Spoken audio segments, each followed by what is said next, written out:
Hi everyone, and welcome to our first Citron Talks chat of the year. It's been a little break since our last call, which we had back in November, and I'm really excited today to be here with a panel of what I consider to be industry-leading experts who are going to share with us some of their thoughts about the changing nature of our employees' thinking and their approach to work. In a world where social and collaborative tools, mobility, all these kind of things are rapidly becoming like super ubiquitous, we really wanted to turn our attention to the kind of things that employees need to be doing to prepare themselves for this future, and indeed what's going to happen when they become leaders of our organisations themselves.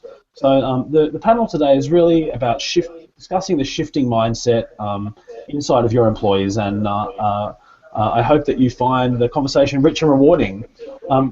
Just a reminder that we do have the Q&A activated, so whilst you can't talk directly to the panelists, you can ask us questions using the Q&A.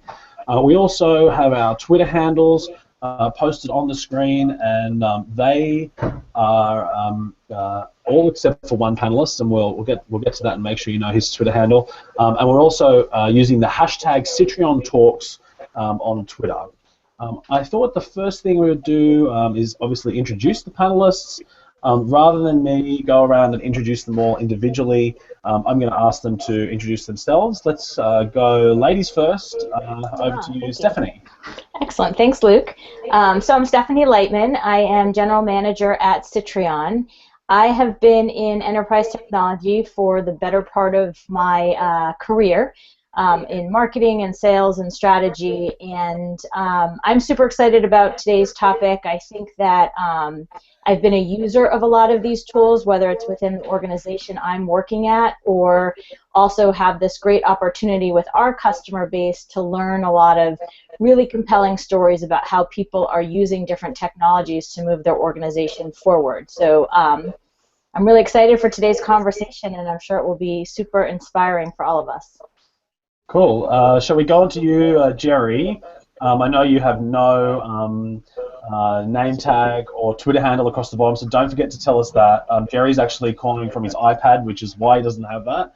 But we will remind you throughout the call how you can reach him. Yeah, so thanks, Luke.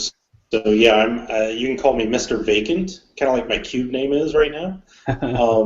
But Jerry Canaday, I'm with MasterCard. I'm a solution architect for internal systems.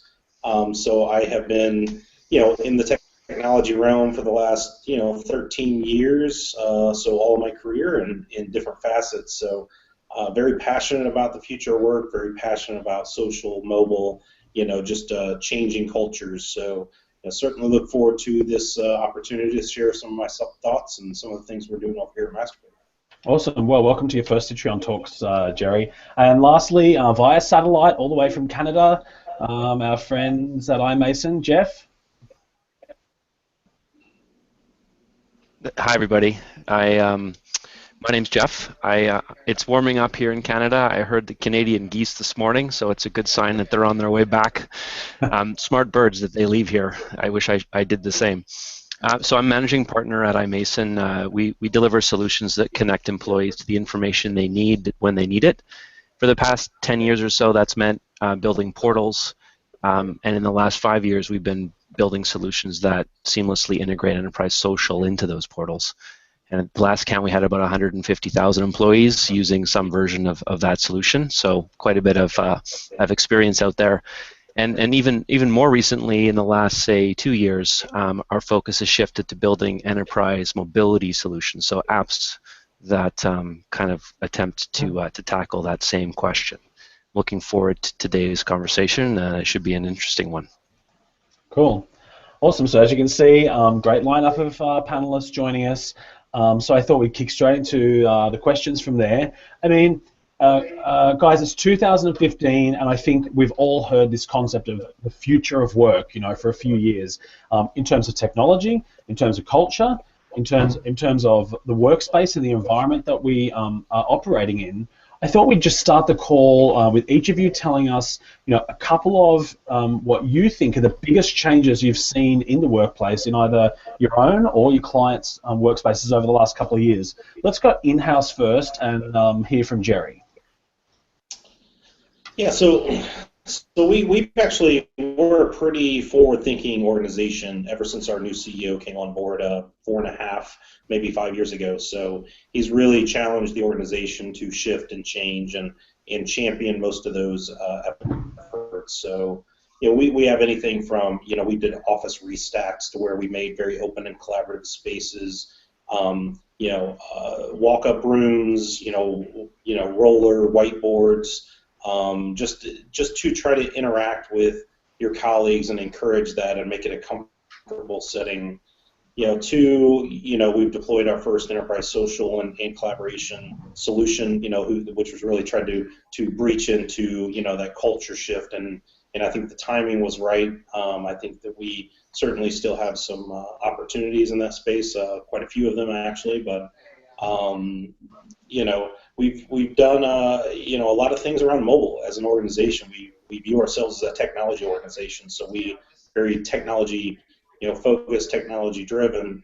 The mobile space is something that we take to heart of trying to be leaders in that space and really drive what it's going to take to provide solutions and value from that mobile channel. So that's kind of all throughout the organization, whether it's B2E, B2B, or B2C. So, a lot of challenges in that space, as you probably know, and I think, you talk about the future of work, I think that certainly, the mobile channel is one of the things that you're going to see just being mainstream. We're on laptops today, for the most part, across a lot of bigger organizations. Soon you're going to see to where a majority of people are going to be on tablets and smartphones, and that's going to be their primary device. And so I think being able to, kind of what Jeff was saying over at iMason, shifting some of the focus to mobile solutions certainly is a smart play for them, and Citrion obviously, in the game of mobile and many other players. So those are just some of the things that we've seen that we're trying to drive toward, internally at Mastercard. Yeah, absolutely. And I think probably, Jeff, good time for you to tell us some of your experiences. I mean, you I guess similar to us as a partner, you get to work with lots of different companies across the board. Are you seeing similar sort of changes? What have you seen in the last couple of years? So I think the first big shift is a general acceptance that an enterprise social network needs to play some role in the solution for how people work in the future. It certainly was, say, 3 years ago, only the leaders in the space who were pushing forward in the real absence of any specific evidence that it works. And I'd say it's now mainstream. The vast majority of our customers have some form of ESN. Implementations vary wildly, but the general theme of we need a tool that's more sophisticated than email to help people work together and discover knowledge and get their job done is certainly very pervasive now. I think the other big change is acknowledgement that really the technology is the easy part, that the real challenge is with culture and change management as sort of the biggest barriers to adoption. And we're finding that the companies that figure out how to really blend the tooling into how people work today are the ones that are most successful. So that's certainly a sort of a trend we're seeing. And then very early stages of mobility. I think that Jerry's certainly, let's say, very far ahead. Most of our enterprise customers are still trying to figure out how to get email reliably onto mobile devices. But I'm sure that as soon as we know that, and the next, hopefully soon, we can move on to enabling apps that help people get their jobs done. Absolutely. Steph, do you have anything to add to that? I know you're, I guess, in a lucky position, similar to me. We are the people who are really shaping the future of enterprise technology by making it. What have you seen in the last couple of years? What can you contribute? Yeah, I mean, I think you hit on a lot of the points, Jeff and Jerry, and Jeff, specifically, you mentioned some of this concept that you're seeing more organizations where social network is the norm versus this, great idea for the future. I'll add to that one of the trends I'm really starting to notice more is this concept that it's not just your social network or just a collaboration environment. It's really about how are you putting this in the context of overall work. So you look at all of these buzzwords like the digital workplace or the whatever those different terms are, because it's not just you go to one place to do something. Organizations are starting to recognize that people need to work anywhere and on any device, and so what kind of environment are you going to provide them to do everything from access information, connect with people, and be smarter in their everyday job. I think sorry, someone add something then? Yeah, so Lou, if you don't mind, this is Jerry again. So I thought I would add a little bit to what Jeff and Stephanie just said. There's a couple things that I think are very important that shouldn't get lost in the mix here. So I know Jeff mentioned adoption, and cultural change, and I think in all reality, that absolutely is the hardest thing. We've seen it, at our organization. I talked to a lot of other organizations, very similar challenges, and so it's really, put to light that you've got to look at these things as a program.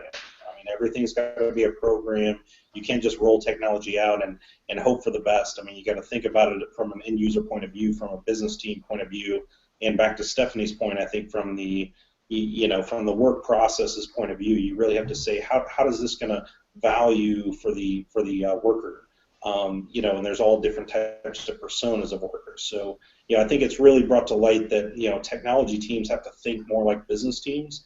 Obviously, I think that we've seen a big change in that over the last number of years of really trying to partner with the business, trying to think like the business, and trying to in some realms be the business, but also the technology advisors. So I think that's a very, very important distinction of some change that I've seen here, as well as I know a lot of other organizations have seen.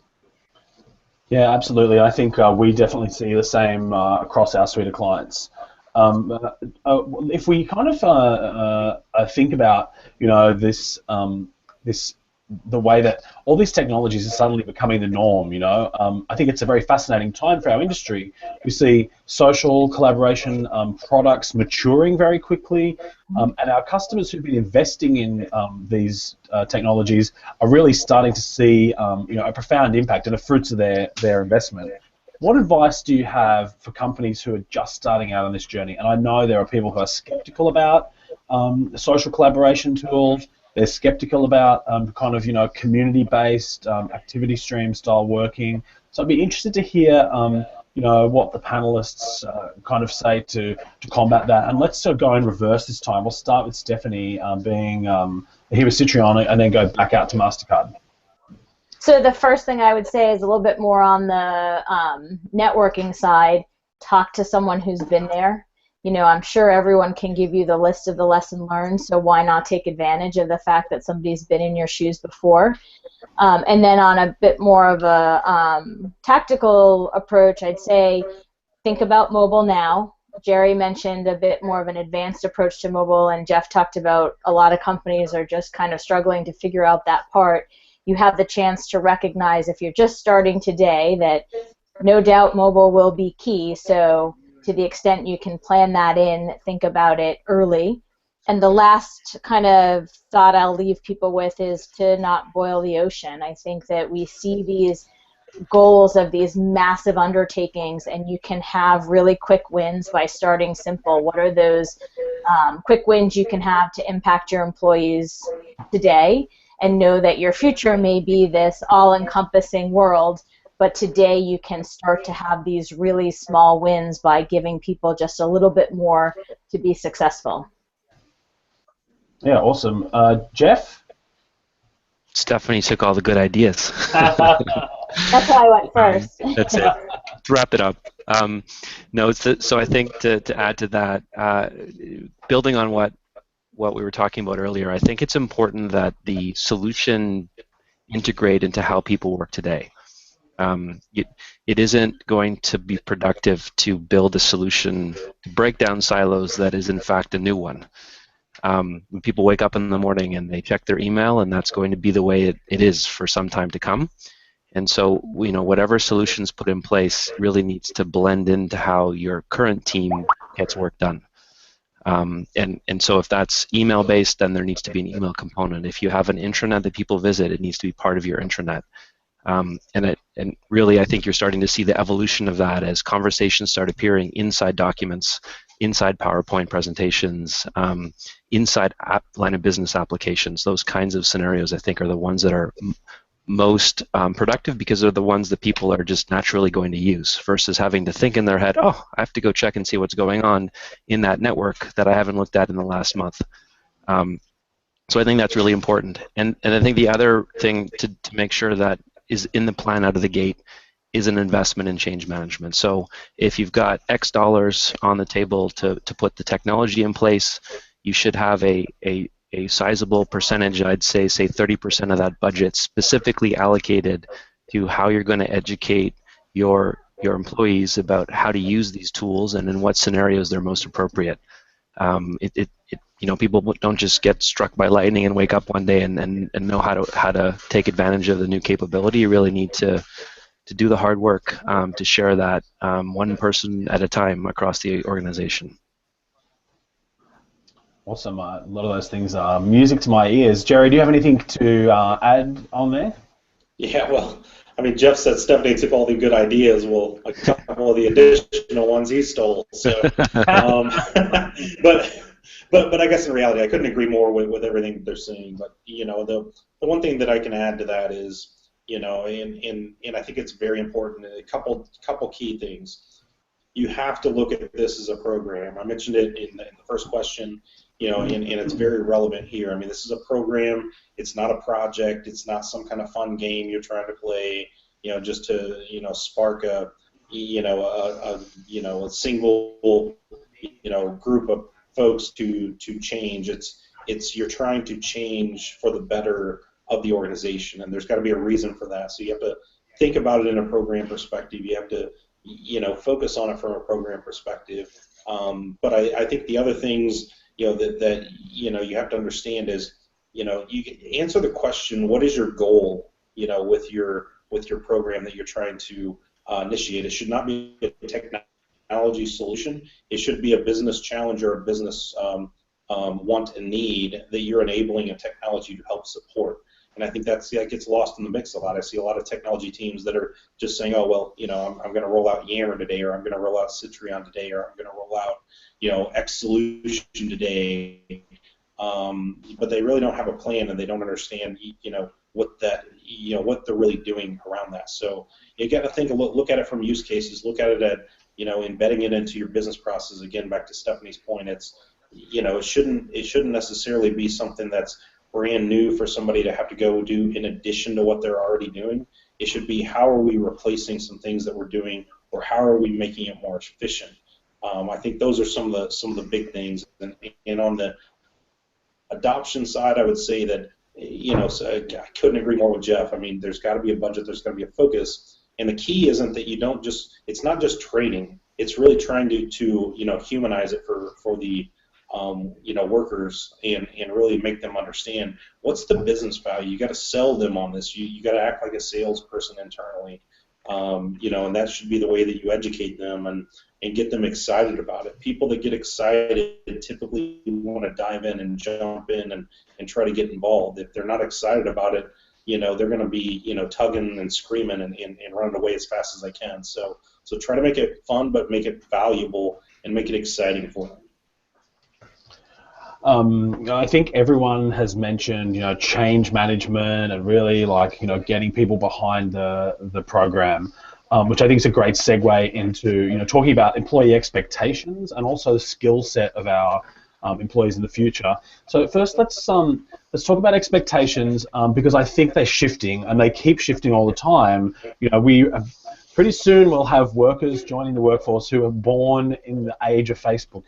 That's been one of the primary ways they've communicated since their birth. So, coupled with all these enterprise social trends, BYO device, social mobilization of processes, alongside cultural trends like empowerment, ownership, telecommuting, employee expectations are shifting. So I'm interested in hearing sort of what the panel thinks, for employees joining the workforce in the next year, 2, 3 years. What will be sort of the minimum expectation in terms of technology? Happy for anyone to jump in. So I could certainly start start this. So, you know, I think the first thing you got to do is you have to understand your audience. You know, so I think something that we do, you know, quite, I would say quite well. Probably if you talk to the folks in HR, they say they still have a ways to go. But, you know, we really get out there and we get involved with the people at the junior high and the high school levels and the college levels and the young professionals level, and really talk to them, you know, person to person, and understand what do they do, what makes them tick, and you know, what are their beliefs, you know, in general. And I think you can start, you know, kind of narrowing it down into technology, but if you start to understand these people a little bit better in a more, you know, general sense, and at our organization, it's not just, you know, you're going out in St. Louis or in New York. I mean, we're an extremely global company, so you have to understand that there's a significant difference. You know, whether you're talking to somebody in you know, the UK versus, you know, Singapore versus, you know, Brazil versus St. Louis. So you have to really, you know, kind of do this across the globe, and you know, outside of that, it's the expectations are becoming, you know, that I want to be able to bring my own everything, you know, and to take it to kind of a little bit more of a futuristic state. I mean, you know, it's something that where I think the workforce is wanting. I want to be. It's not just a bring your own device anymore. I have apps that I like to use. I have services I like to use. You know, so it's a huge challenge for the enterprise to be able to say, how can we do that and make it a you know, integrated experience for anybody that's using any tool on any device. And I think that's, you know, but that's certainly an expectation. I certainly think that the new age of workforce, you're seeing people come in that are, you know, they're more open and transparent, and they challenge you. They're not scared to challenge you anymore, and I think that's a significant difference than what you saw, you know, 10, 12, 15, 20 years ago. So maybe even 5 years ago. So I think that those are some of the things from an expectation point of view, you know, that maybe is not going to be in the next year or two, but certainly I think, you know, you start talking about 5 or 7 years down the line, and if you don't offer these types of services, or you're really far along in that, you know, you're probably going to have a hard time getting the top talent. Yeah, I think that those are all great points. I think the feedback one in particular, I resonated with me, Jerry. It was actually the point that one of our clients, Tangerine up in Canada here, a brand that I think a lot are familiar with, their drive towards a more sophisticated set of social tooling was based on that feedback point. There's a blog post by their CEO, Peter Cito, called "The Right to," and I'll use a different word, provide feedback. We'll get the link up on the hashtag, but the essence is that the conversations are happening regardless. If you can either be part of them or you can pretend like they're not occurring. And the really interesting thing is that, you know, everybody inside the company is interested and motivated, or most people are interested and motivated in helping, but they can only solve problems they know exist. And so, you know, the stories that they tell is Peter put this post up on his intranet that said essentially, you know, tell me what you don't like about this bank. And as you'd expect, the thread took off. HR was a little bit excited about the fact that he'd put that up there.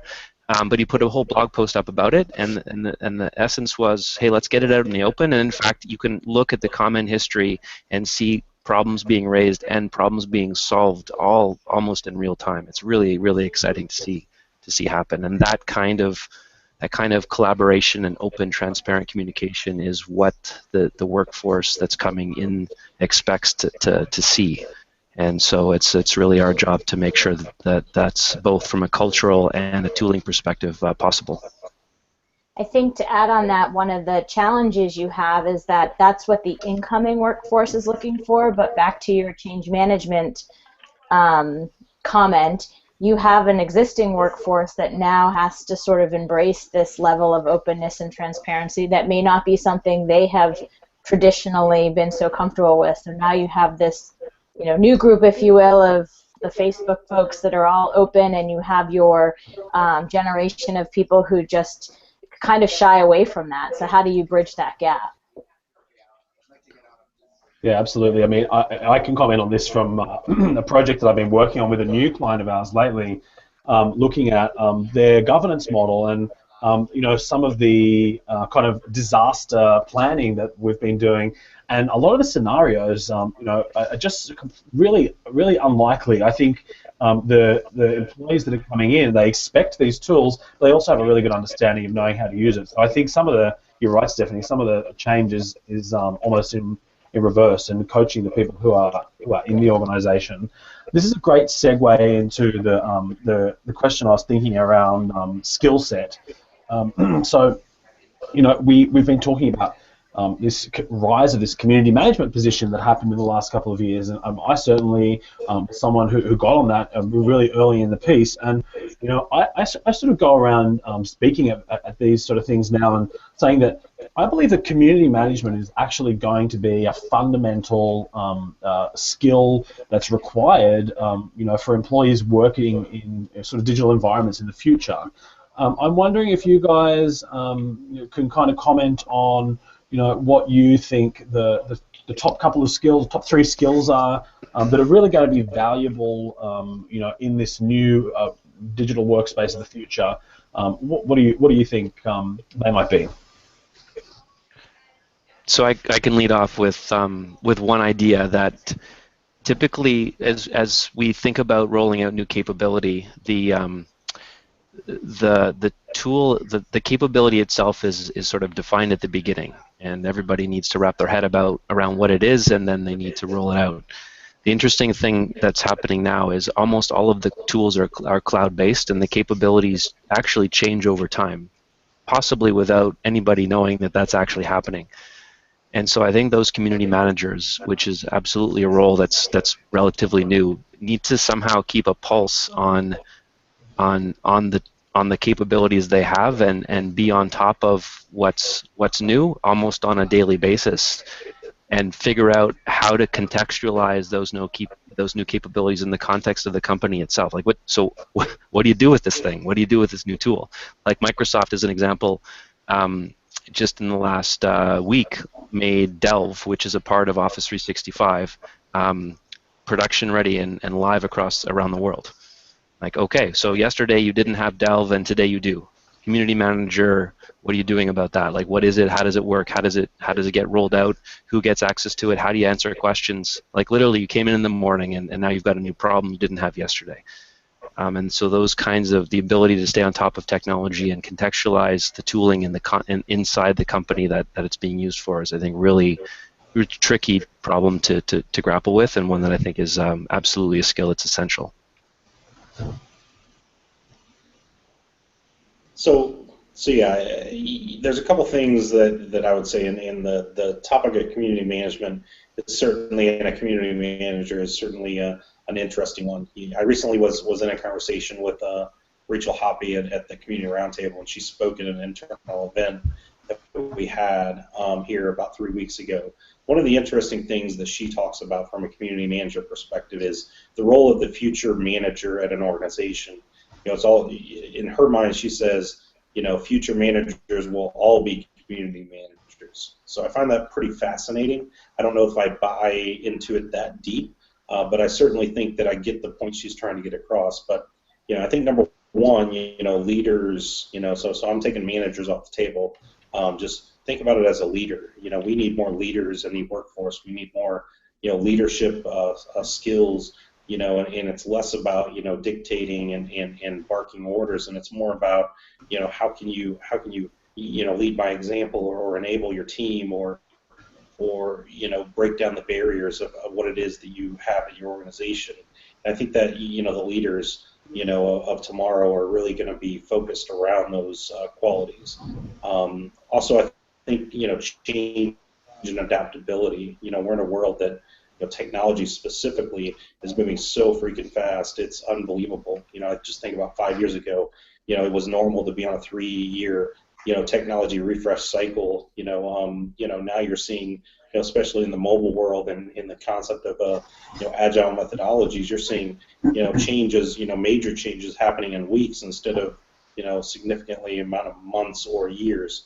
I don't think that that's going to change. I think we have speed to market is becoming such a critical aspect that you have to think in that realm. You have to understand that, you don't have to try to aim for the perfect solution. You've just got to get it out quickly. It's got to be, focused on those use cases again, and stop trying to look at things in a huge, massive, holistic manner and not roll things out until you get there. So I think, the more that you see, the skill sets coming in, that they have some of these qualities. Last one, I guess I'll say, is innovative and creativity. I think you're starting to see there's so many players in the market, and there's so many people that are, in some form or fashion a technologist. I think that you have to be creative to set yourself apart, and I think that's a huge distinction, and I think those creative minds, a lot of times turn into innovative, resources internally for your organization. Well, going third, I don't have too much to add, but I will just expand a little bit on that, sort of the skill sets that come in around. I wrote down here multitasking, but that's probably underserving what I'm trying to get across. But it's really this concept that we give the employee now so many places to be creative, be innovative, spend time, digest things. How do we also empower them to make the right decisions for them to be successful, and they don't get caught up in so many channels and so many things that they don't actually find their way to success? And so what are those types of skills you look for in an individual who can be independent and move themselves along in this world where things are changing, more things are being added, and they're being required to sort of navigate this world? Thanks, everyone. Think just while we stick on this sort of skill set kind of theme, I guess all the things that we're learning with collaborative tools, the way of working, the skills that are required to participate, this sort of community-based approach to get things done, are teaching us to be more social, be more productive, and be more human. I come back to this, and we all touched on it a little bit at the beginning, but I think some of our managers, our middle tier managers, are still very skeptical about this way of working. So, I mean, how do you apply kind of the business value, productivity lens to what we're talking about for leaders who are grappling with these concepts? If you could comment on that, that'd be awesome. I think. Yes. So it got there I'll first. Go ahead and start us off here for you. Go ahead. Yeah. So I was gonna. I mean, this is a topic that I'll say that I'm pretty passionate about. Especially as a technologist, I think a lot of technology people understand technology. They don't know how to sell technology, and I think essentially what you're trying to do, and I use the word technology, and quite frankly, technology is the enabler for some of these concepts that you're talking about, Luke. So. I think some of the key things is leaders are fascinated by numbers. They want to see numbers, and they want to see, what does that mean? Whether it's more productivity, whether it's, you're going to save the company money, whether, it's you can potentially do more with less people. I mean, that's a very common theme in today's world of how can we maximize the amount that we can pump out with the least amount of overhead that we have. And I think that's where you have to start equating your business value and your business justification, that you're going to sell to them, being in that realm. I also think that you have to understand a couple things. So every executive and every senior manager is different. But they do have some common themes. The numbers I said are one. You have to really understand what makes these people tick at your organization. Every organization is different. Every executive, every senior manager is different. So you have to understand your audience and understand, what they really, what will pique their interest. Because you typically don't have a whole lot of time to try to sell them on a concept. So you need to use your time valuable. And so understanding them and understanding what makes them tick certainly is one of those, tactics that I would say that's going to be helpful. And last, I would say, come in with best of breed companies. What are they doing? Why are they doing it? Make sure that you've talked to them. Don't just make stuff up. Because a lot of these executives, especially at our organization, they have a lot of peers that they talk to across a lot of technology organizations.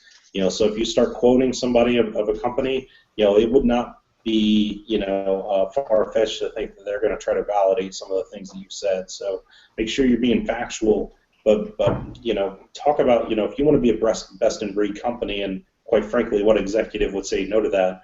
In this space, I mean, here's what you're going to need to do. So you need to have who are the top two, top three stars in that space, and why. I'll pose a question just as a follow-on, Jeff, before you give your answer that, Jerry, you might want to tie into too, because as the vendor side of this, ROI and metrics is always the ask. Like, help me prove this out. And I guess one of the things that I sort of jotted down when I was thinking about this question is, sometimes there will be things that aren't measurable, but that's okay. And so would love to get your perspective on, does that really fly, or do you really need to figure out a way to put that tangibility into these investments so that somebody has the checkbox to say you did the math and it makes sense? Yeah, definitely, and that's a great question, and I think every organization is going to be different. But what I can tell you is that metrics and analytics tell part of a story. And I think that you have to look at it that, I mean, you could make numbers say whatever you want them to and slice and dice them in a way that fits your story. But I think in reality, it's a piece of the pie, and you have to understand that there's going to be things that you just can't measure that you just know is the right thing to do. And some of these things, they may not have an ROI that is what the executive is looking for. So it's even more important to explain to them the value proposition that you're putting in front of them, and really tell the story in a holistic manner. So whether that's talking about being able to get the best talent at the organization and keep it, and there is savings to keeping employees, and certainly if you want to go into the whole gist of that, I certainly think you could, but I think most executives get it. It's a huge cost to have turnover at your organization.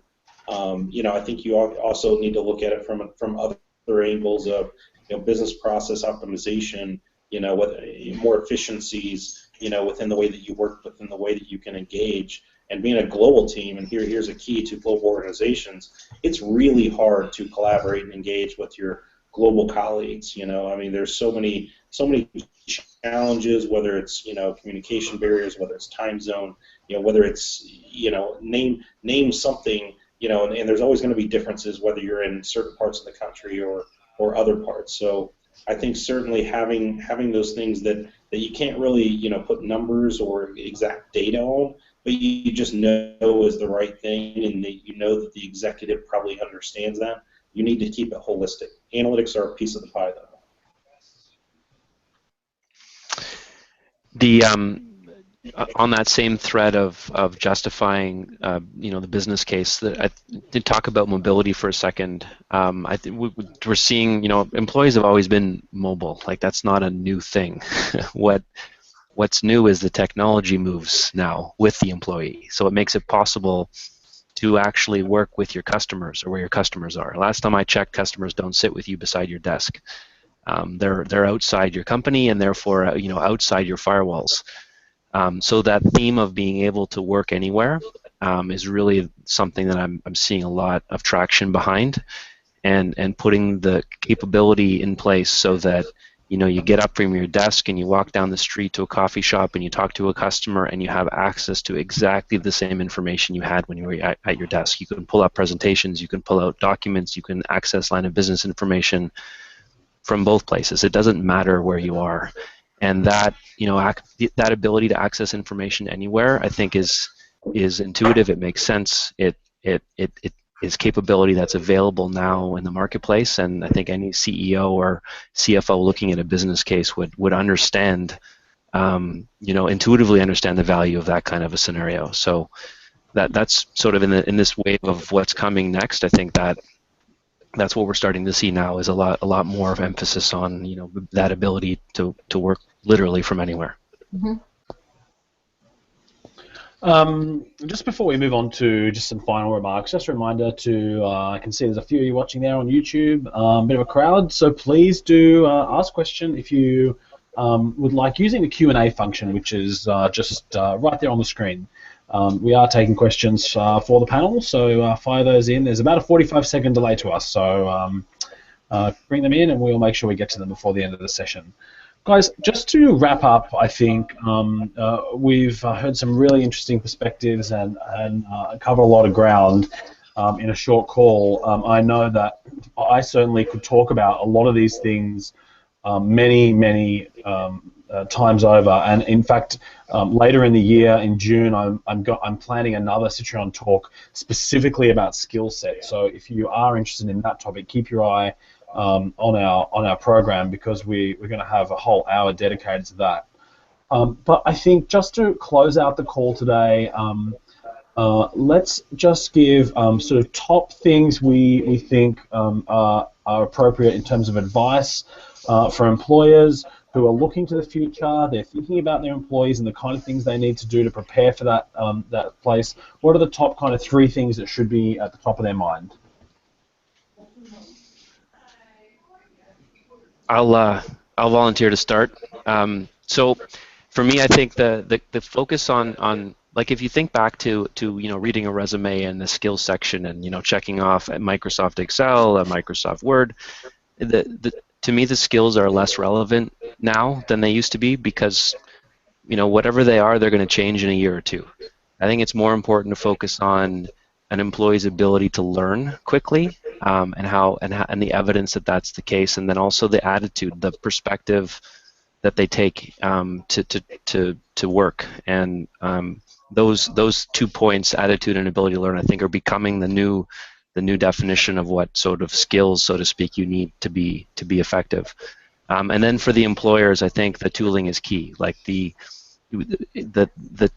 capability that individuals have when they work as a consumer, the ability to connect to literally anything at any time using a bunch of tools. Take for example, there's smoke rising a block away, right? And you're looking at the smoke, thinking, what's going on over there?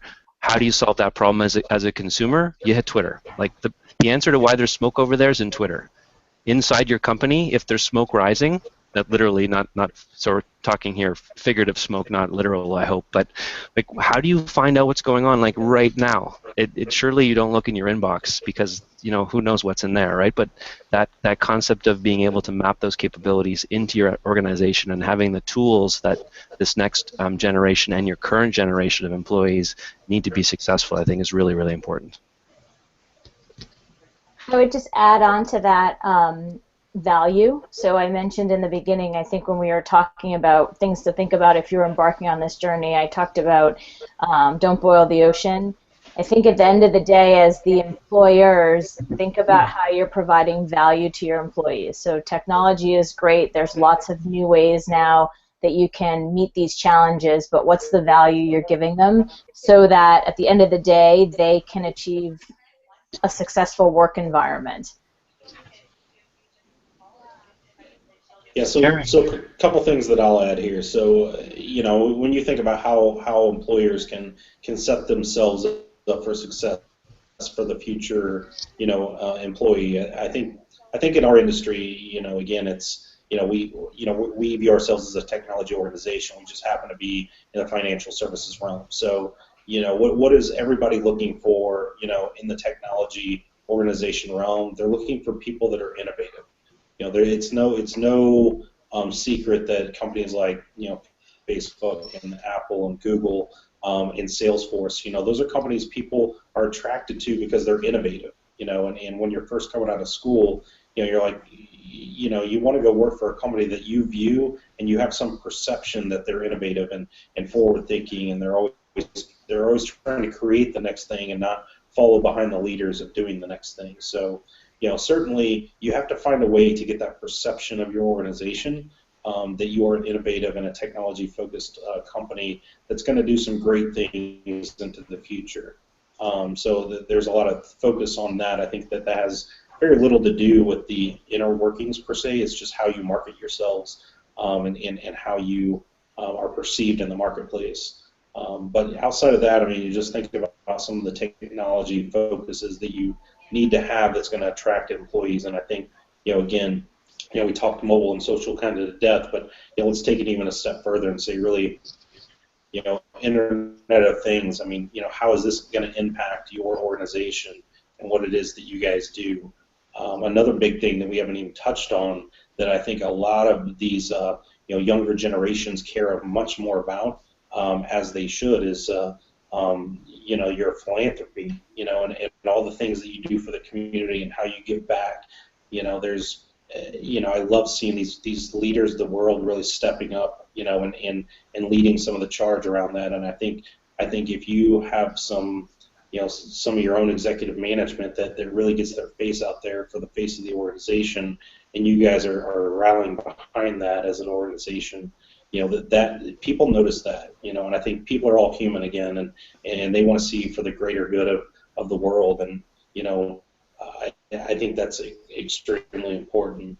Last thing that I'll say is, have a very design focused view of the way that you work. We talk a lot about adoption. Part of adoption is just making sure that you design well, you give a good, user experience, with whatever it is that you're providing. I think when people see that, they know that you get it, and I think that's the thing. The young people of America today are probably much smarter than they were when I was young. They understand who gets it and who doesn't. They want to work for the companies to get it. Absolutely.